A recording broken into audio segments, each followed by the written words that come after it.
evil. Thank God for providing the cure through his beloved Son, Christ Jesus. And he brings a cure to our heart to make our hearts clean so it would be aligned to him. And when our hearts are clean, it ends up aligning to what we end up saying. We start praising and saying words of love and joy and peace.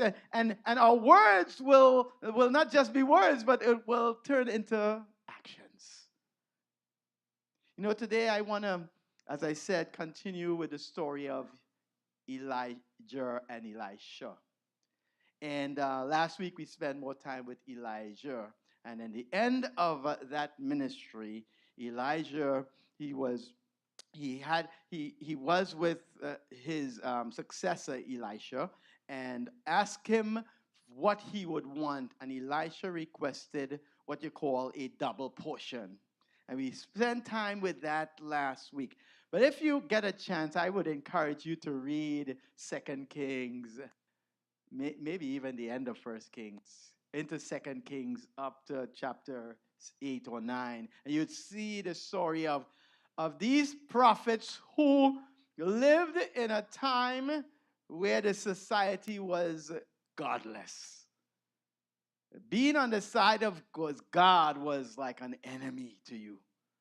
That's where they ministered. And so when Elijah asked for a double portion, the way how that actually looked, we see in scriptures, and I'll just sum it up. He healed contaminated water in Jericho.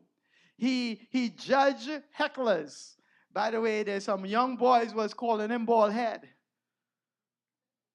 Y'all can watch that. And he judged them. And the hand of the Lord came over him to prophesy the Lord's strategy to defeat the Moabites. And God gave him a strategy for the Israelites. He miraculously provided oil for a widow, who owed a debtor. I'm just summing up. A Shunammite woman became pregnant, and he prophesied that on her, even though her husband was old, and she ended up having a son. When that son was 12 years old, the son died. And yes, Elisha brought the son back to life. Elisha, he went ahead and he cured what was called a death pot.